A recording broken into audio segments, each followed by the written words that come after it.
आज का टॉपिक है sum of interior angles of a triangle. तो सम ऑफ इंटीरियर एंगल्स, तो इंटीरियर एंगल्स कौन से हैं पहले तो ये पता करें। तो हमने दो फिगर लिए हैं, फिगर 1 और फिगर 2। तो फिगर 1 इसका ट्राइंगल का नाम देते हैं ABC और नेक्स्ट वाले का देते हैं DE और F। तो हम पहले लेंगे फिगर 1। तो हम सबसे पहले देंगे इंटीरियर एंगल्स। इंटीरियर एंगल्स कौन से होते हैं, किसी भी ट्राइंगल के इंटीरियर एंगल्स कौन से एंगल्स होते हैं। तो जो भी बाउंड ट्राइंगल है उसके इनसाइड, अंदर के साइड, जैसे ये एंगल A, एंगल B और एंगल C, ये तीनों ही एंगल के इंटीरियर एंगल्स हैं। तो इसको हम कलर कर दें थोड़ा सा तो आपको समझ में आएगा। इंटीरियर एंगल मतलब इनको कह रहे हैं, ये है, एक ये है और एक ये तीनों इंटीरियर एंगल कहलाते हैं। तो फिगर के अंदर के साइड होते हैं, ठीक है। अब इंटीरियर एंगल्स हो गए, हमने बता दिया है ये इंटीरियर एंगल है। अब एंगल्स हैं, तो अब इसमें सम हमने क्या टॉपिक दिया, sum of interior angles of a triangle. तो सभी इंटीरियर एंगल को सम करें, मतलब ऐड करें। तो angle A, measurement of angle A plus measurement of angle B and measurement of angle C, इन तीनों का सम हमेशा 180 डिग्री के इक्वल ही होता है।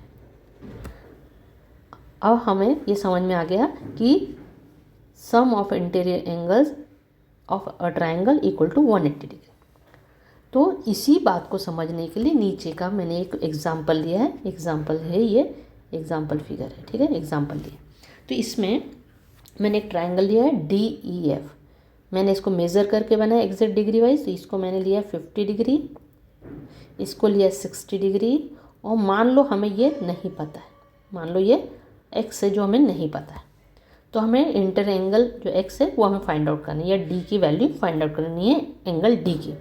तो हम जो पहले जो ऊपर लिखा है हमने, कौन सा, ये देखिए, इसके अकॉर्डिंग देखें तो इसका मतलब हो गया measurement of angle D plus measurement of angle E plus measurement of angle F equal to कितना होता है, 180 डिग्री, क्योंकि ये भी सब इंटीरियर एंगल्स ही हैं। ये सब DEF सब इंटीरियर एंगल्स हैं, अंदर के साइड है ट्राइंगल का, तो ये सब इंटीरियर। इस हिसाब से क्या हुआ कि sum of interior angles of a triangle equal to 180 degree. उस हिसाब से हमें एंगल D, हमें नहीं, मेजर ऑन एंगल D हमने सपोज किया कि x है, तो x लिख देते हैं। इसको जरा ठीक कर दें इसको, तो यहाँ पर लिखते हैं, देखिए मैंने ये x लिया है यहाँ पर, देखिए ये, तो इसको लिख दिया x plus measurement of angle E 50 degree है, ये मेज़र करके बनाया एग्जैक्ट मैंने, और जो एंगल F है उसकी वैल्यू है 60 डिग्री इक्वल टू हम 180 डिग्री हम कैलकुलेट कर रहे हैं ऊपर वाली इक्वेशन को अकॉर्डिंग, इक्वेशन के अकॉर्डिंग। तो अब हम क्या करेंगे, x प्लस इनको ऐड कर दें, इसको और इसको, तो कितना 0 प्लस 0 0 और 65 प्लस 11 इक्वल टू 180 डिग्री।